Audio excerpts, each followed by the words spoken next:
It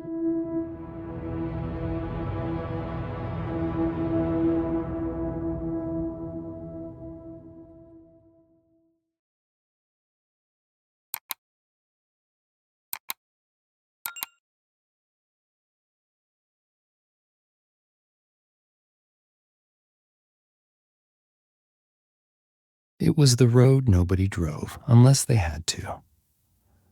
Long, lonely, and flanked by nothing but trees and telephone poles stretching into the distance. Claire checked the clock on her dashboard. 11:42 p.m. She had been driving for nearly an hour, and she hadn't seen another car in at least 30 minutes.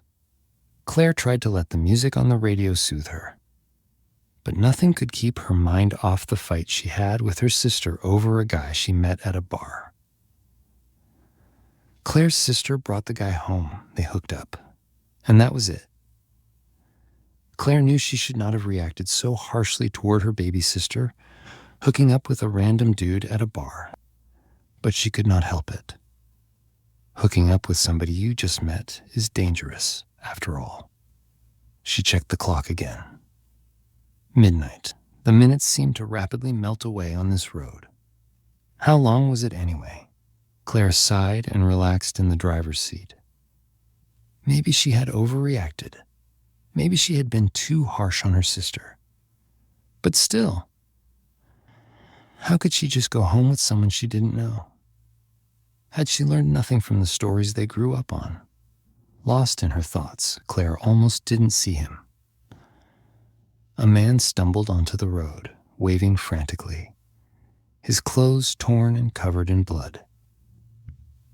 Her heart jumped to her throat as she slammed the brakes, tires screeching against the pavement. The man ran to the driver's side, eyes wide with desperation. Claire barely had time to lock the doors before he reached her. He slapped a palm against the window. Blood spattered his face and hands. "Please, you have to help me." Claire's breath came fast. Every instinct told her to hit the gas and speed away. But then she met his eyes, filled with sheer terror, the kind you don't fake. Her fingers hovered over the lock button. What happened?" she stammered. "There was an accident. Look, I'll explain on the way. They're coming."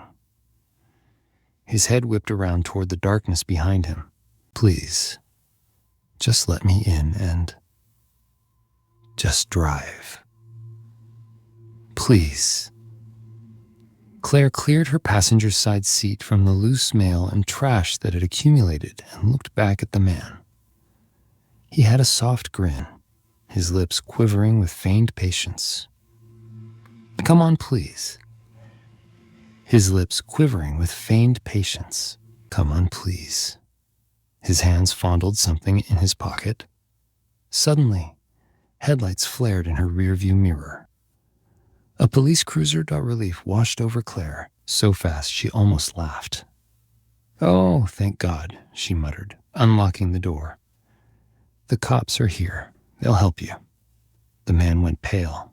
"No, you don't understand." The cruiser came to a slow, deliberate stop behind Claire's car. Its high beams drowned the road in white light. The man backed away, shaking his head, hands raised in surrender as two officers stepped out. "Help me," he begged them. "Please, you have to listen," they. Gunshots split the night. Claire screamed. The man's body jerked violently, collapsing to the pavement in a heap. Blood pooled fast beneath him, his breath coming in wet, shallow gasps. His mouth moved like he wanted to say something, like he was still begging. But no sound came out. Claire clutched the steering wheel, frozen.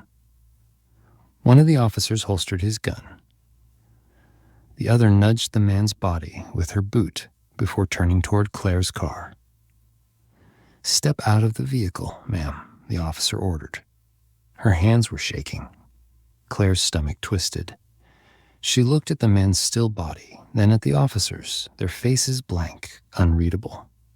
Her fingers hovered over the gear shift. He, he, he was asking for help, she stammered. Asking for help?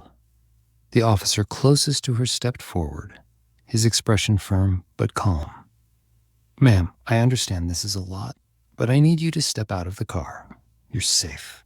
Claire hesitated. Her heart pounded against her ribs. The man's blood was spreading across the pavement, dark and thick under the glare of the headlights. The second officer, a woman, kept her gun drawn as she scanned the surrounding woods. We don't know if he was working alone, she muttered. Claire swallowed hard. Alone? What do you mean? The first officer extended a steady hand.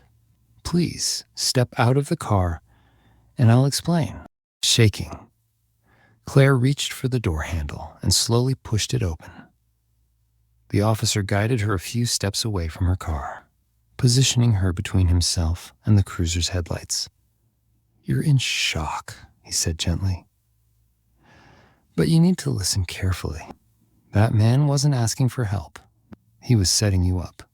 What? He said there was an accident. There was, the officer said grimly. He caused it. The female officer stepped closer, keeping a watchful eye on the trees. His name was Daniel Kessler.